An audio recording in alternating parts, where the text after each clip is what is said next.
Alright, quick update for ELON. So a few videos ago when we did break down from this 0.618 Fibonacci retracement level, we did estimate that we were going to be coming down to somewhere in this red box. So just quickly, the start of this red box, like the top of this box, lines up with the 0.786.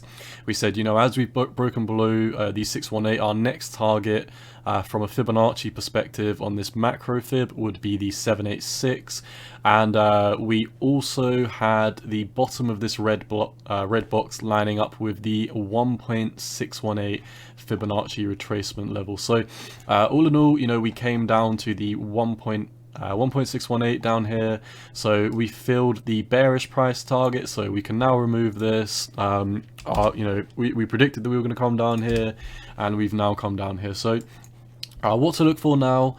So what I'd need to see personally for Dogelon, for me to get out of bed, start getting bullish again. Do bear in mind I do hold like just under 1% of my total portfolio in Dogelon.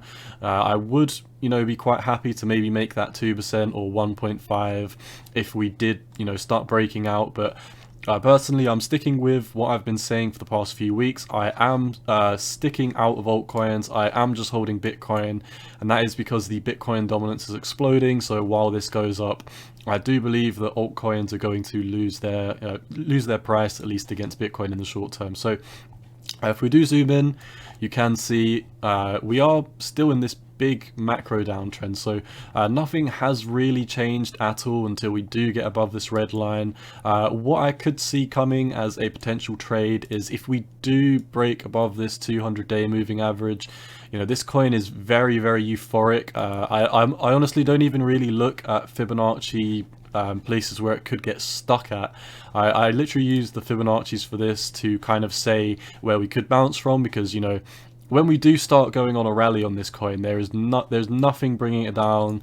There is no fib that even gets in its way. It just blasts through absolutely everything. So in my opinion, when we do start gearing up and breaking through this green box, once we do break above the 200-day, the next target for me would be all the way up here at this descending red trend line. So from the breakout, you could see that would be a 33% move. From where we are now, it's a 45% move, but do bear in mind, like I said, I will not be taking this trade until we do break above the 200-day, bounce on it solidly, and then start heading up. I would probably put my take profit, maybe at the 236 up here.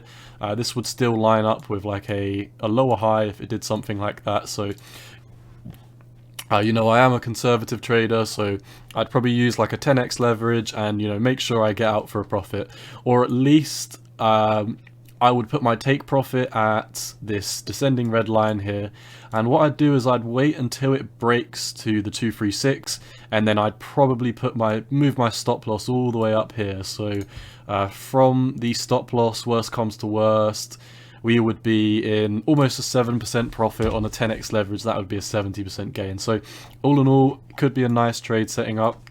Do bear in mind, I'm not saying that we are going to break up or break down. For now, we are kind of just looking at what's going on with the market.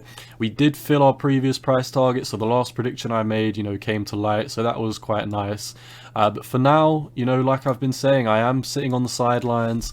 I'm not trading this coin. I'm not trading altcoins. I would like to see more confluence in, what's happening in the world, what's happening in the crypto markets.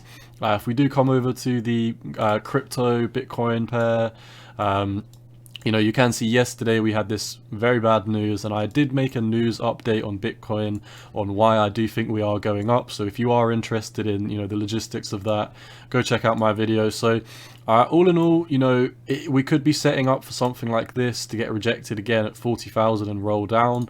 I think it's more likely that we might go higher than that, because we have already tested it a few times and it does seem like we're pushing up nicely. Not too much volume stepping in, but RSI is heading up, which is probably not a good sign, because not really any volume coming in and the RSI is turning up quite fast, so that could be a problem. Money flow indicator may have bottomed, but it is still possible that we're doing something like this and this, where we do have one last bounce before we do roll over. So What I'm looking for now for Elon is specifically, I would like to see Bitcoin start breaking out. If Bitcoin doesn't start breaking out, then, you know, in my opinion, I personally wouldn't enter Elon, and I wouldn't enter any dog coins, any altcoins, or anything like that. We are still below the 618 of this move. We are still below the 200-day moving average. So, you know, if we do something like this, I'm not going to be getting out of bed. I would need to see a break above the 200-day moving average. And, you know, if Bitcoin and the total crypto market cap aren't skyrocketing at that point, then, you know, I would be slightly cautious that this could just be, you know, one last dead cat bounce before, you know, a final flush out. So that's basically all I see for Dogelon. Just to kind of wrap everything up, if we do break back below this 1.618, we can start talking about, from the breakdown, another move of approximately another 20% drop. We could also bounce on this 786, so, you know, there are a few places where we could start seeing some bounces. So, you know, personally, I would just be sitting on the sidelines until we do see, you know, a bottoming signal, or at least Bitcoin and the total crypto market cap to reverse.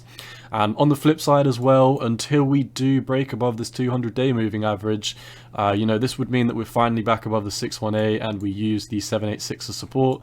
So if we do break above the 200-day and start blasting off, I will be putting in a long position in the short term.